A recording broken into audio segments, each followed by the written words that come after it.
everybody, and welcome to SPSM episode Trace, I think, episode 3. We are episode 3, yes.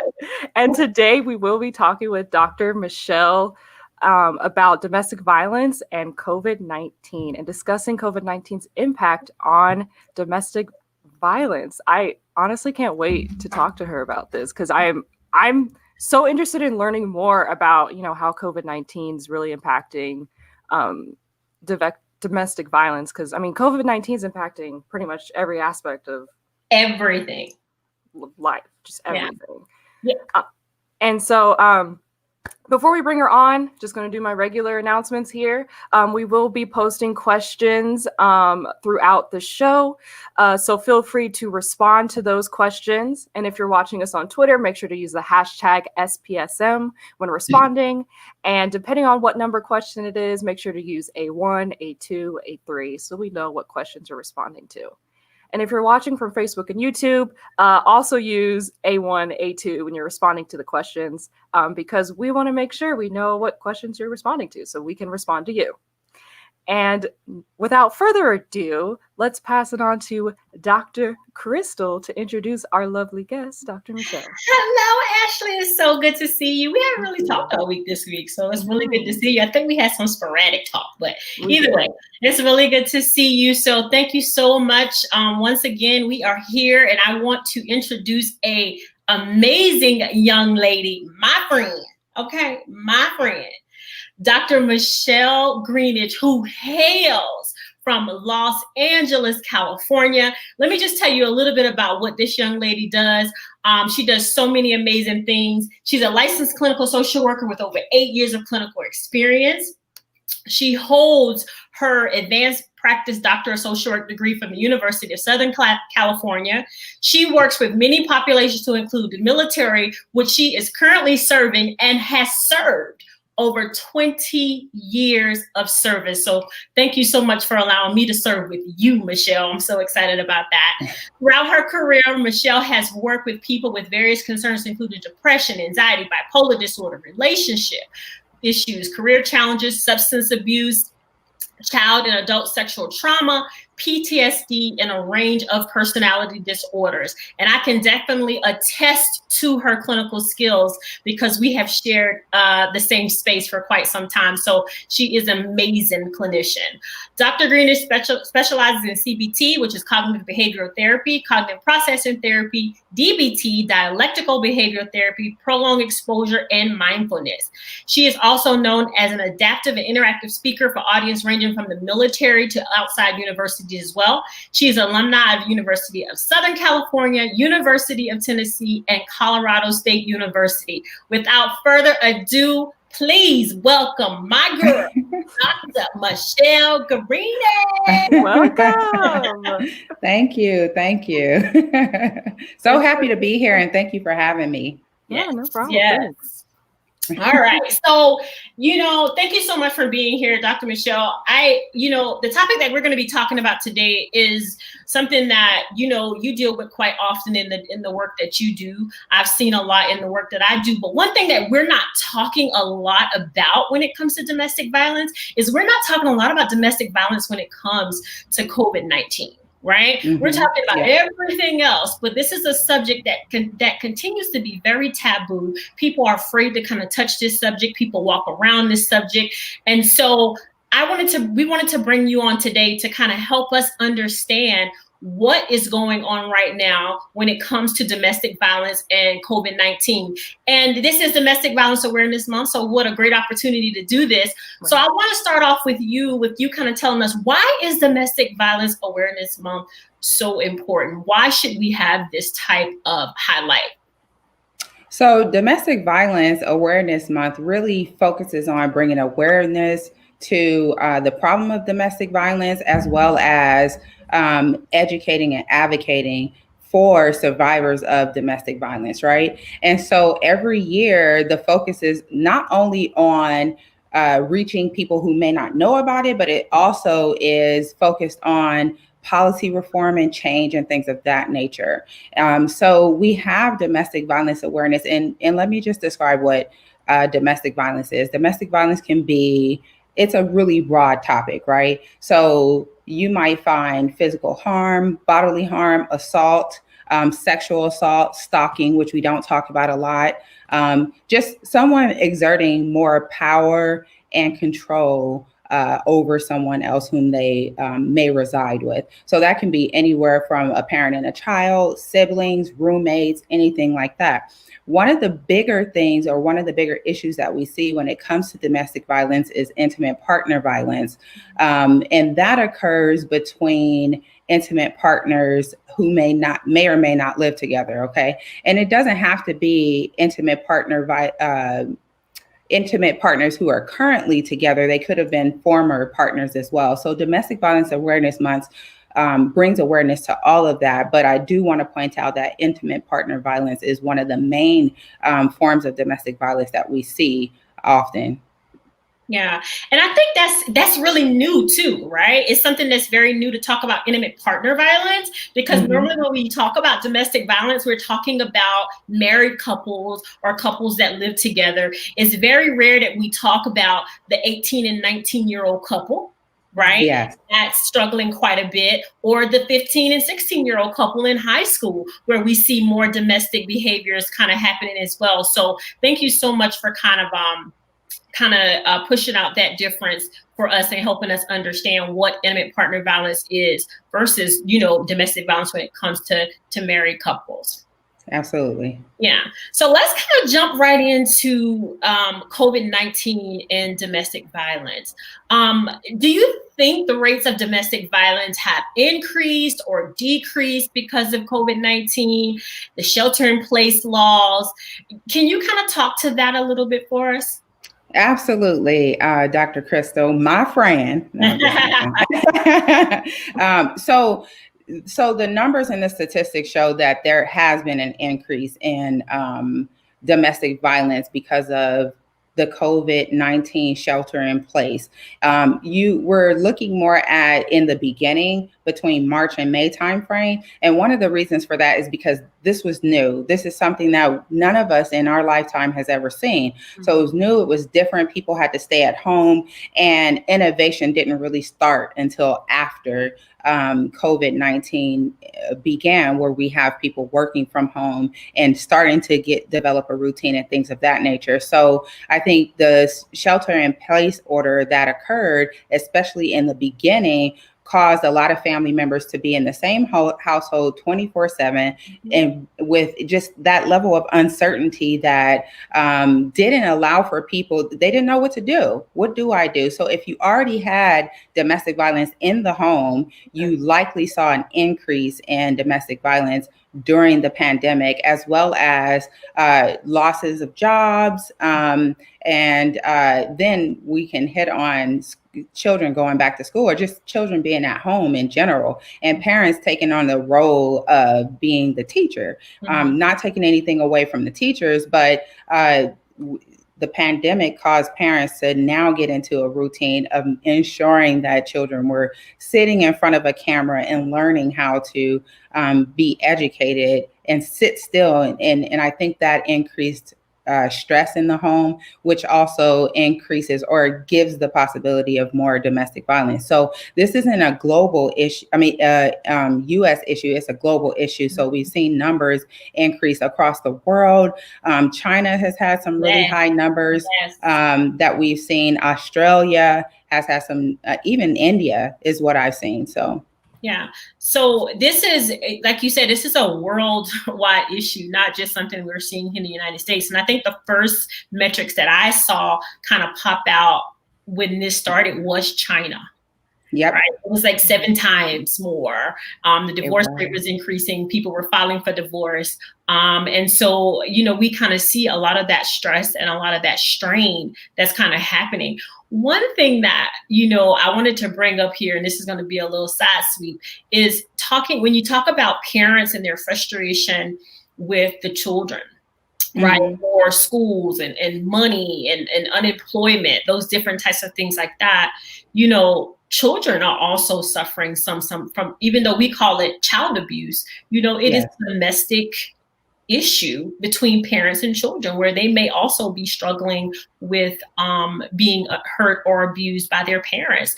I know we say child abuse because it's a child, but it is a form of domestic violence, right? Can you speak to that a little bit?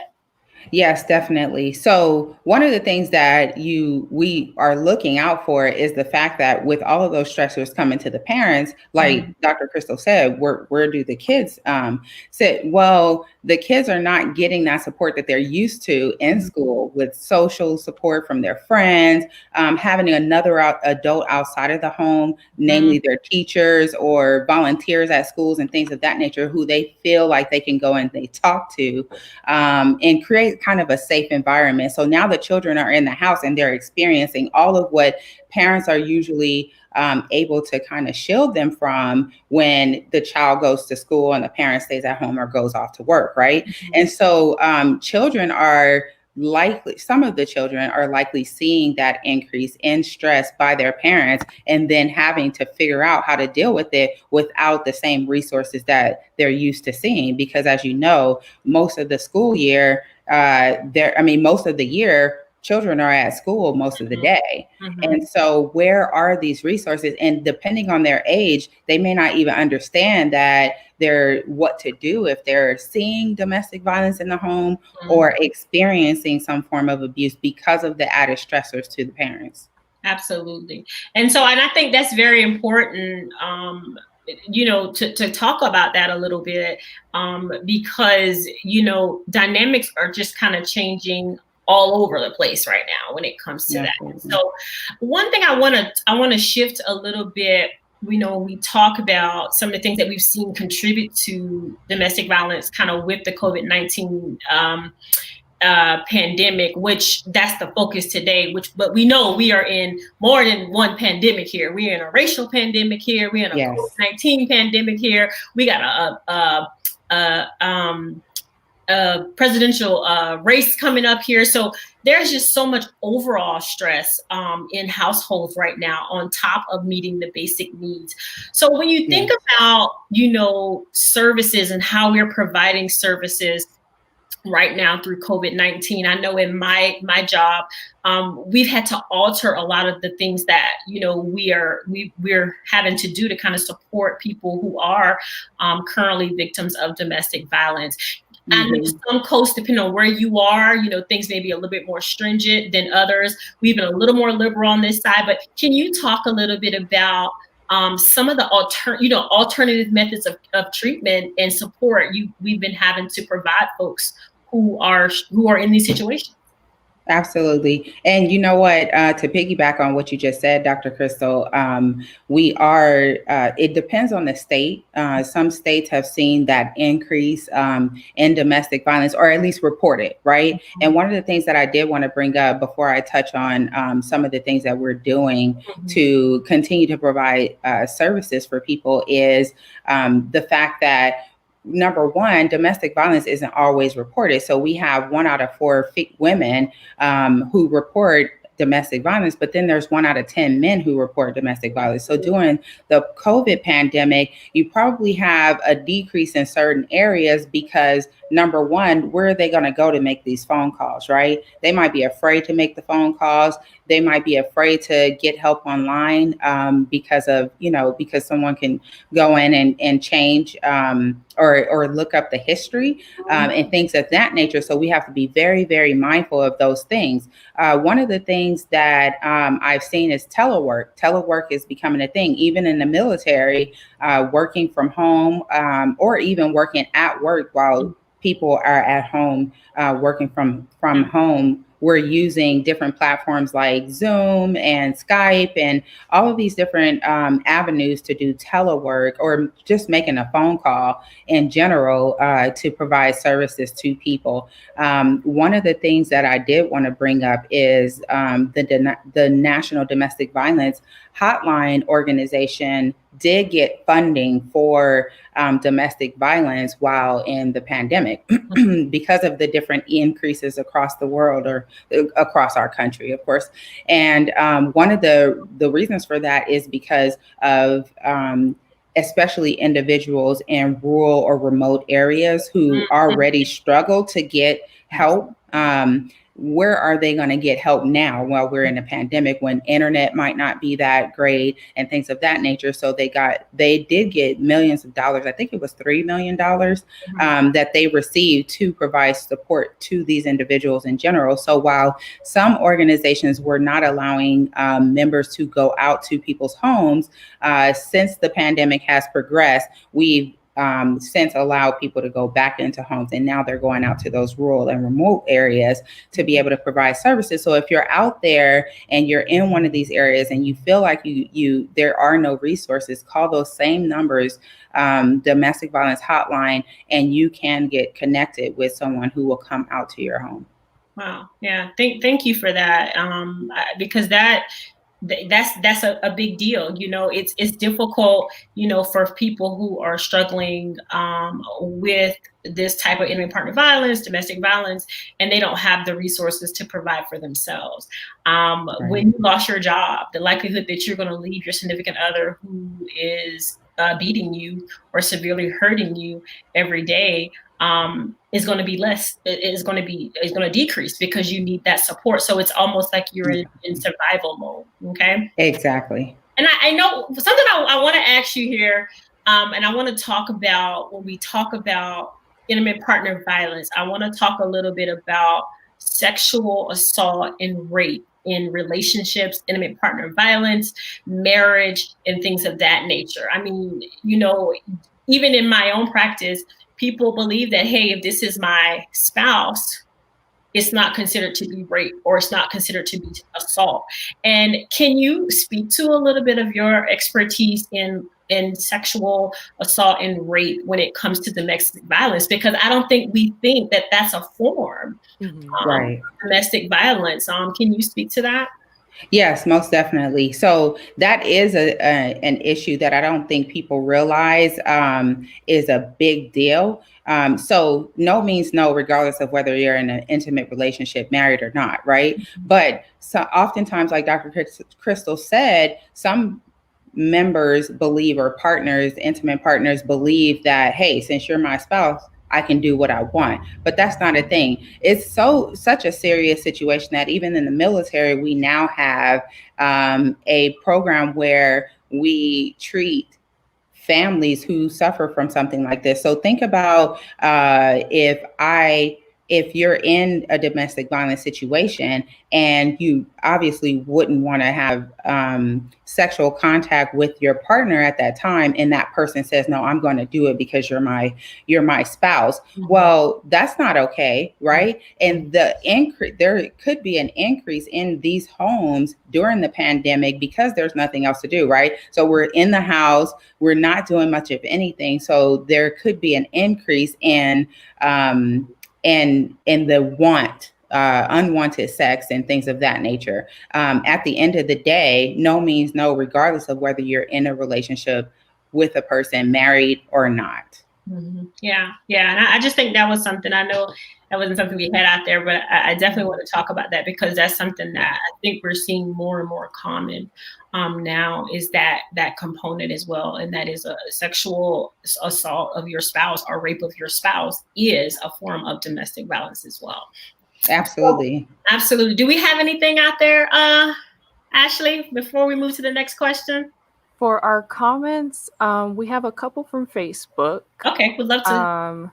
And so in terms of the rates of increase or decrease for domestic violence during COVID-19, from Patricia on Facebook, they said, I cannot imagine how they could decline. Early data from Texas strongly indicates a dramatic increase. Mm-hmm. And then also from Facebook, it's a long one. So I would think it's more of a framing of level of physical/emotional severity and risk. People can't protect themselves or mitigate risk from these dangerous housing/household situations. I'm not sure there are a lot of situations where C-19 is suddenly creating a dangerous situation where absolutely no danger existed. I do think it's likely creating a tipping point where people have no escape, so it pushes people to either report or recognize the severity or increases severity. You want to speak to that one, Dr. Michelle?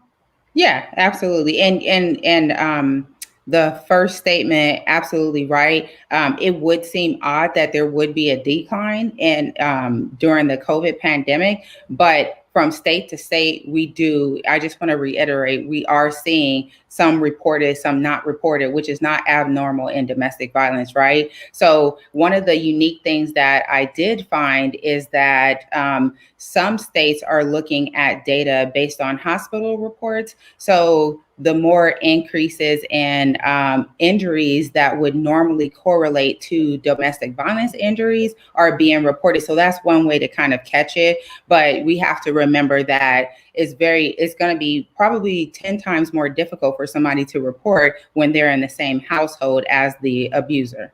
And then the second thing regarding the second statement, can you bring that statement up again? Yeah, I can. Because I don't want to miss any portion.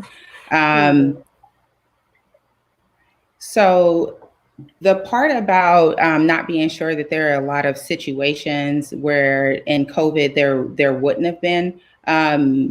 There would be domestic violence where there wasn't at some other point. You have to remember when there's an increase in stressors, lack of job, especially when people identify themselves as, breadwinners or the person that brings home the money, and all of a sudden because of COVID-19, they no longer have it. Some of these people might get to a point where they're so stressed out that they cope in negative ways, right? So negative ways by increased anger, increased drinking, things of that nature can cause people to act in a way that isn't necessarily what they would normally do. And not saying that would be just physical, but they could exert power and control verbally. The threat or someone feeling uncomfortable because of these things is something that we have seen and are looking at when it comes to COVID-19 and domestic violence.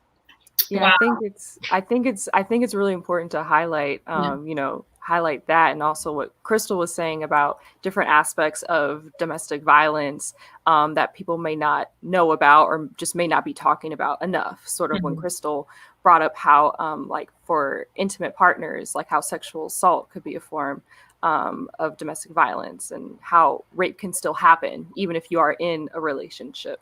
Yeah, so exactly. I'm just curious if Dr. Michelle, if there are any other important issues within domestic violence that you think no one's really talking about or should be talked about more? So one of the things that we don't talk about a lot is financial dependency, especially during the pandemic. So those job losses and things of that nature, we went from 2 income households to 1. Now I have to depend on you in the finances, or maybe somebody using that or putting it over your head as something that now you have to depend on me, therefore you do as I say type of things. Another thing that we don't talk a lot about is elder abuse. So imagine elderly people who are used to having some form of routine to socialize, to get support from maybe home health aid nurses and things of that nature, that significantly decreased. And so they're at home with their family and loved ones who we hope would take care of them, but it is something that we've also seen is an increase in elder abuse that a lot of people aren't talking about right now that we should be talking about. And a lot of times you can't see it because it might be in the form of like financial abuse, using that person's money without asking, taking advantage and things of that nature. And who are they turning to get help and support? Wow. What about, Michelle, what about emotional abuse? Is that something you think that people, can you talk a little bit about emotional abuse when it comes to domestic violence? Because I think we tend to think that it's always a physical component. Right. It's only a physical component. So can you speak to the emotional component as well? Yes, absolutely. And you know what? Emotional abuse is one of the harder ones for people to recognize, because oftentimes we don't think about emotional abuse being, someone putting me down. Maybe, he's just upset or she's just upset or whatever the case may be. So we kind of write it off. But if you're having continuous conversations with your friends or loved ones saying that someone is putting you down constantly. You've changed from being one person to another because a person is telling you or calling you names, even those names that you believe is not that big of a deal, but it's not normal. It's not something that you were used to from, throughout the relationship. Now, all of a sudden that has changed. A lot of times we don't realize that power and control that a person has over us does sometimes equate to the emotional putting down of someone else. So, looking for signs of name calling, looking for signs of being put down, looking for signs that I'm better than you, questioning everything that you're doing, making judgment calls about how you look before you go outside, things of that where you don't have a voice. If you feel like you don't have a voice anymore, that is a form of emotional abuse. Wow. Nice. So Ashley, I wanted to check in with you before we move to kind of the mental health side, shift to that component. Of course, SPSM chat is, suicide prevention. And we definitely want to make sure that people understand a lot of times there is a correlation between the two, mental health and domestic violence. So I just wanted to check in with you first to see if you had anything out there in cyber world for us before we move to that side of the house. Sure. I mean, we got another comment from Patricia on Facebook saying, I have seen reports of women trying to escape domestic violence and the police taking them back because of lockdowns. They were told they aren't allowed out on the street and force them back into the home they ran away from. Wow. Yeah, and I think part of that is, especially in the beginning when there was that level of uncertainty of what do I do? What do we do? Where do we take these people? I think now, 7-8 months later, we have a better hold on that. So while I don't, I hope that isn't something that was continuously happening. I'm assuming, of course, but I think that we have a better handle on that now at this point. But across the board, we were all confused and uncertain about what we were supposed to do. And I think that's why we might have seen some things happening that just didn't make any sense at all. Yeah. Like take us somewhere, take us to a shelter, take us to the hospital somewhere. But so many people were confused that I can see that some people might not have made the best calls. Yeah. Absolutely. I totally agree. Not to, give that type of credit, but no, definitely not. In the mix of something so unwavering, it's almost like the priority is COVID, not necessarily, a situation where a person may be being hurt and abused by their spouse. So it definitely a confusing time, and it definitely took some time to move through there. So. All right. Anything else, Ashley, before I go into the other side? No. Let's All right. keep it moving. So can you discuss a little bit for us the correlation of domestic violence and suicide, if any at all? Can you kind of speak to that a little bit? Mm-hmm, definitely. So one of the things that with suicide is, so number one, oftentimes what we experience or what we see with domestic violence, a lot of times a person doesn't necessarily want to be that person that exerts their control over another person through the actions of domestic violence, right? So what they tend to do is they'll do something and then they'll step back and they'll feel bad for themselves and the consequences that come along with domestic violence. So say, for instance, a person has been charged with domestic violence numerous times, and the cycle continues. It goes on and on and on, and that person gets deeper and deeper into the negative side of living the life of a domestic violence offender, and as well as the survivor as well. Sometimes what you'll see is the offender are committing suicide, but we'll also see the individuals who are being abused commit suicide too, because they feel like there's nowhere to go. This is the only way out. This is the only way to make things better. And I think part of that is not knowing what resources are out there for them, or being too afraid to reach out and get help that they need. So one of the National Domestic Hotline organization, the act that I talked about earlier, where they got funding for COVID-19, one of the aspects of that is the safety planning. So they've had safety planning resources prior to, but this funding that they received, which is called the CARE Act, also includes an added measure, safety planning measure for domestic violence survivors to utilize as well. So you definitely want to look at those resources. Hotline.org is where you can look at and kind of explore some of those resources and that CARE Act in general. All right.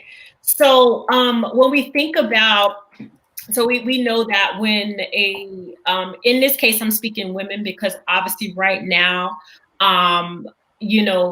more data is focused on female victims of domestic violence. But what we know is that the male side is getting better. And like you said, 1 out of 10 males do report, and we're going to talk about that as well.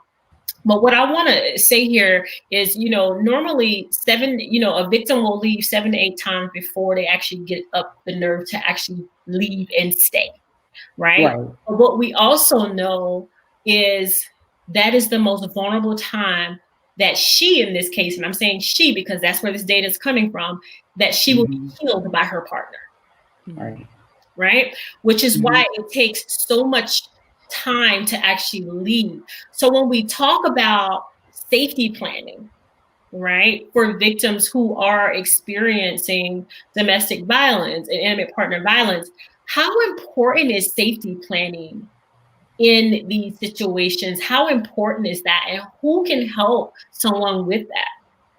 Yep. So one of the things that I looked into, so that's a great question.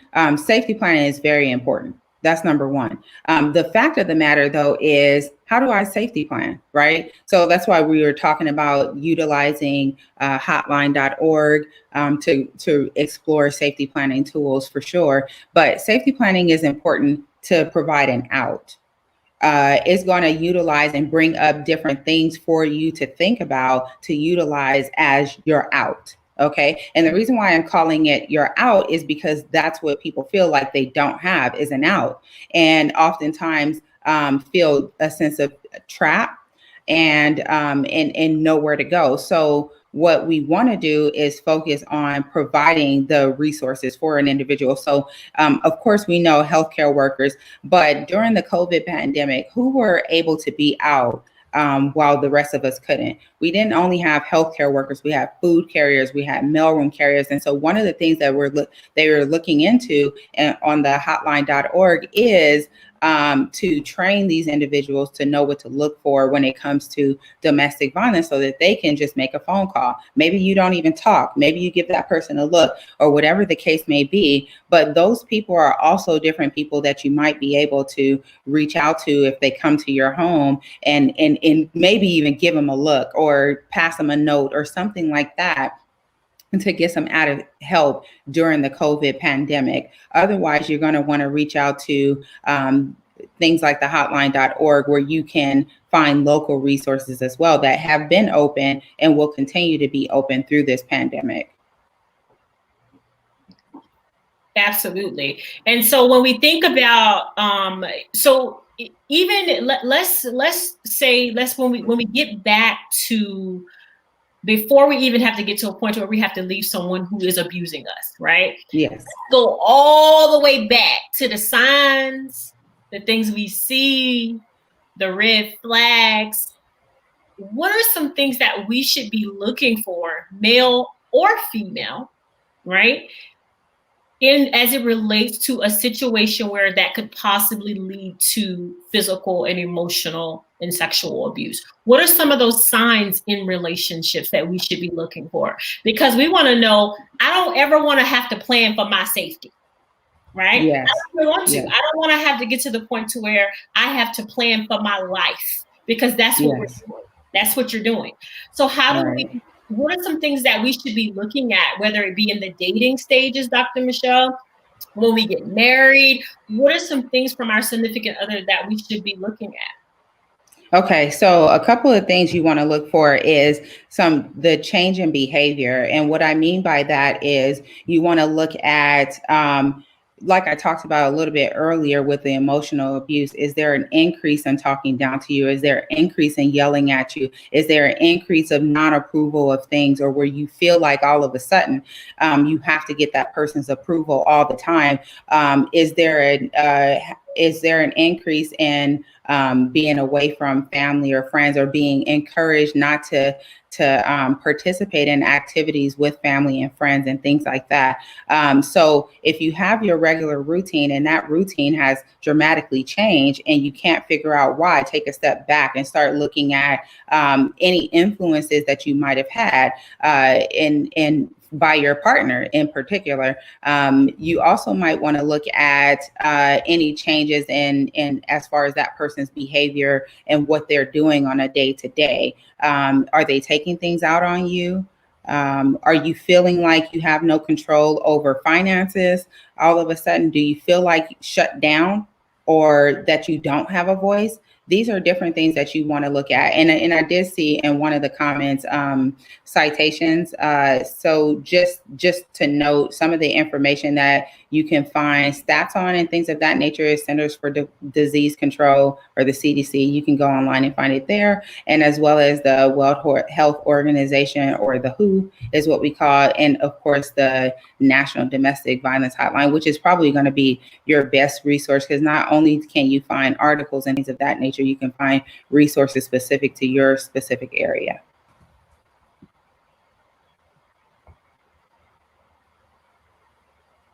Oh, I think you're muted, Crystal. Do we have anything actually before I move to talking about males who experience domestic violence? No. All right. Right now. All right. So, Michelle, can we talk about that? Because, like I said, we discussed 1 out of every 10 males reporting domestic violence. What are some of the things that we tend to see that males are reporting as it relates to domestic violence, and why do you feel there's more reporting now than before?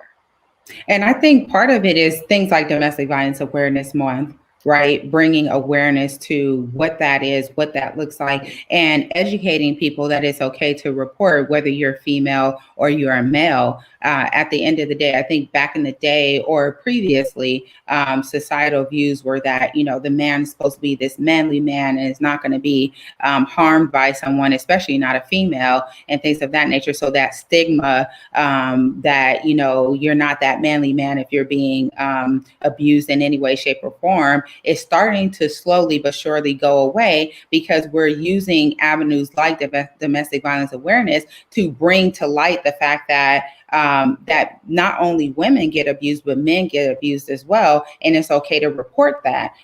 Also, what you're going to see is more information about suicides, more information, just social media and other avenues where people can talk about how they're feeling and what's going on and how to get help. And I think people are more accepting of helping anyone, regardless of their gender. So what we are seeing more of now is men reporting where they're experiencing physical violence by their partners, especially when it gets to the point where they're feeling like there's nowhere else to go, or other people are starting to see it, right? And so you have an increase in people, men actually calling the police and reporting these things. And I think also connected with stalking.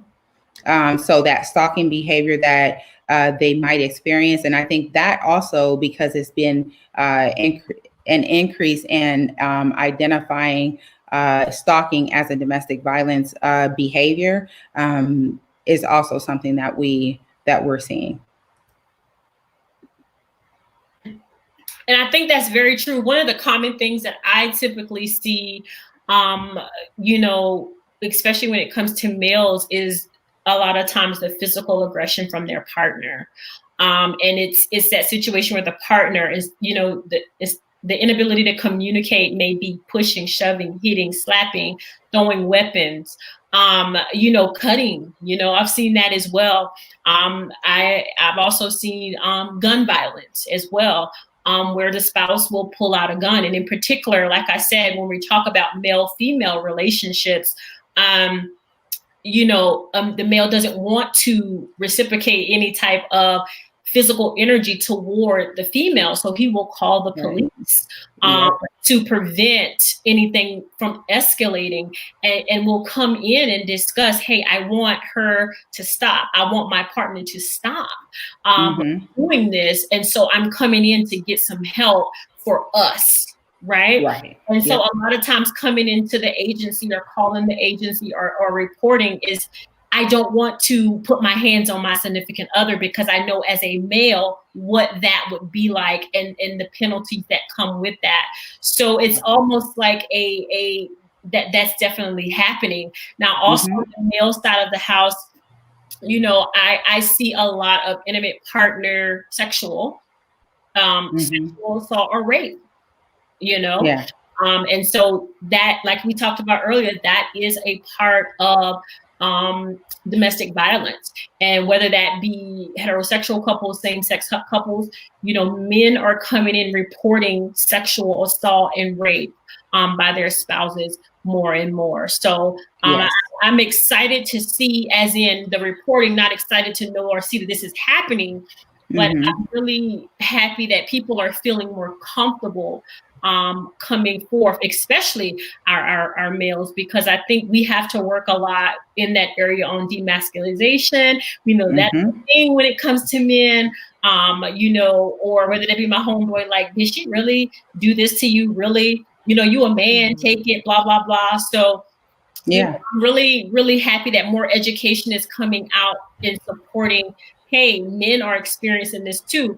And men, it may not always look the same, but this is some of the things that you need to be looking out for as a male as well as female. So Yes. And I think when you bring up the sexual component of that as well, it's harder for people to understand how that can happen to a man. Right. Yeah.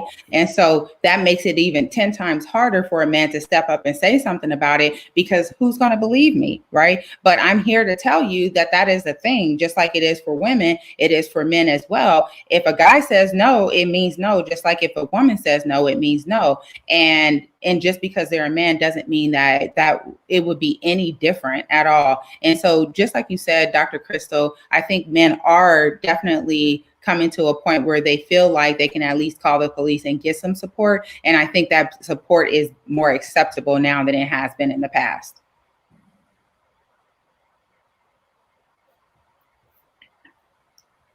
All right. I think in the comment section, Patricia, I'll DM you once we get off here to chat with you a little bit more on some of the comments and questions, so we can kind of give you what you need, just so you know that. I see your comment in there.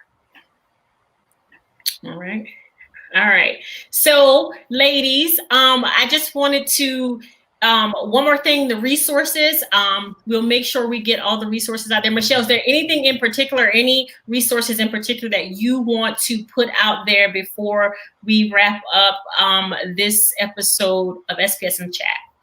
Yes, definitely hotline.org. It's one of the best, honestly. It has every resource that you can think of, safety planning, as well as articles about different things that are coming out and what we're doing right now when it comes to domestic violence and COVID pandemic. Yeah.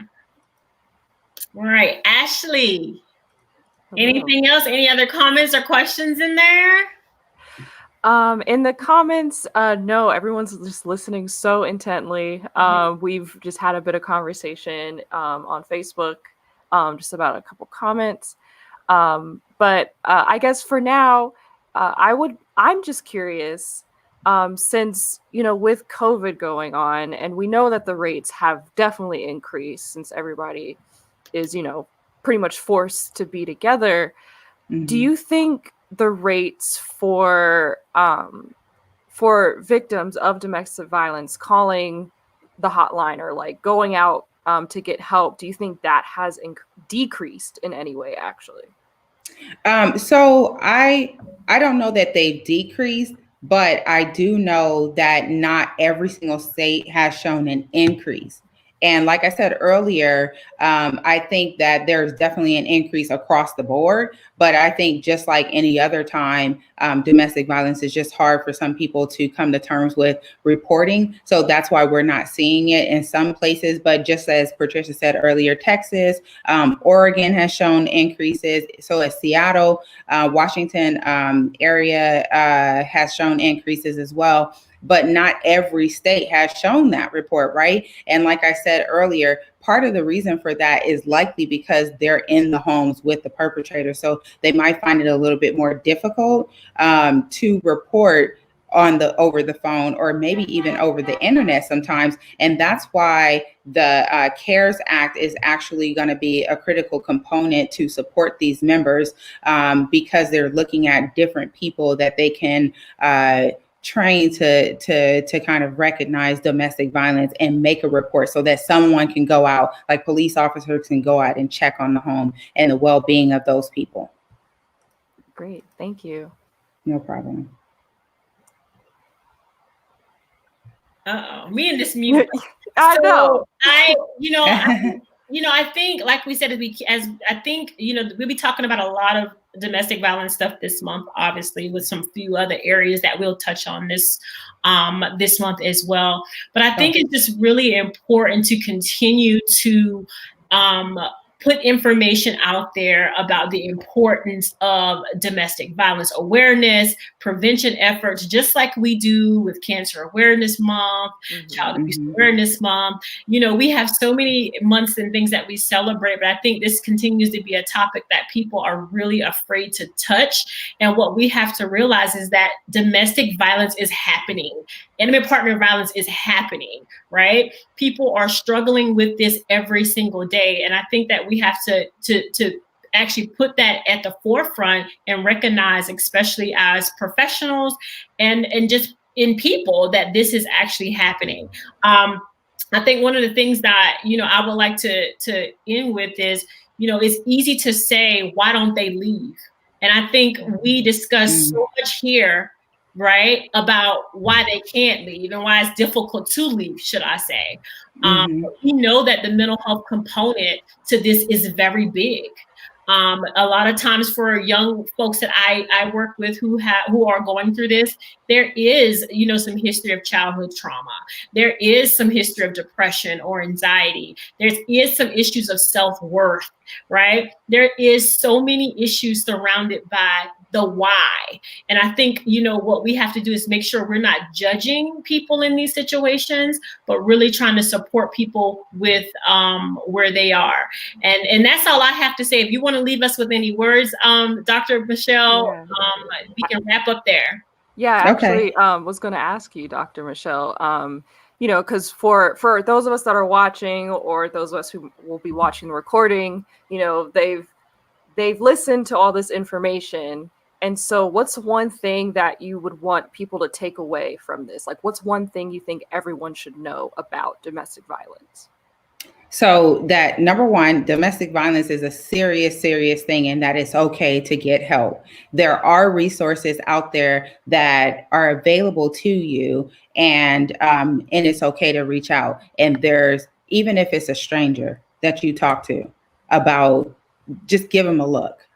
Tell them I need help. Mouth it. You know what I mean? If you know sign language, use it. But it's okay to get help. That's the biggest thing. And it starts by just reaching out, looking on the internet and seeing what's out there, just using things like the hotline.org to just kind of explore and see what's over there. But getting help is okay. And that if you have that weird feeling in your gut that tells you something isn't right, talk to someone about it, and that's okay. And just like Dr. Crystal said as well, that we have to meet people where they are. And while one person might feel like, hey, I can get up and I can walk away from a person, another person might not feel that way, especially when you're intertwined with someone who you feel like you love. There's some dependency there. There's some feeling of, I can help that person. So you kind of stay in the relationship because you're hoping that that person can change and things like that. All of those things can happen. And so we can't judge a person for staying in a situation,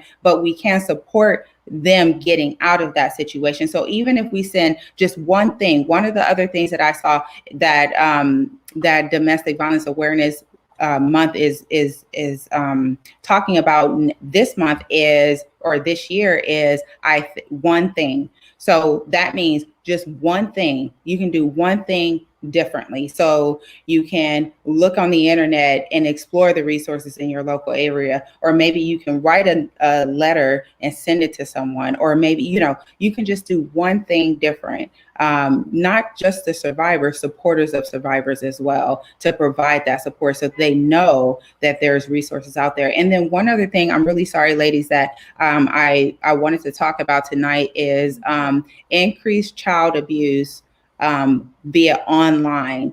So children are always on the internet or social media and things of that nature, and oftentimes meeting people on the internet that, some may or may not be true, but getting into relationships or befriending people who might also be abusive, whether that means in, a certain form or just an individual person. So parents really look out and monitor what's going on in your children's internet access, because during the COVID pandemic, that is one of the things that we've also seen is an increase in online bullying and things of that nature. So that's something that you want to definitely address and look out for. Yes, thank you for highlighting that. I think that's very important, and I honestly didn't even think of that. Yeah, no problem. Well, thank you so much for being on the show, Dr. Michelle. And thank you, Crystal, for moderating the chat today and the interview with our guest. And thank you, everybody, for coming out to watch the show. Make sure to like, subscribe, and follow us at SPSM Chat on Twitter, Facebook, and YouTube. And please share this video with your friends. October is Domestic Violence Awareness Month.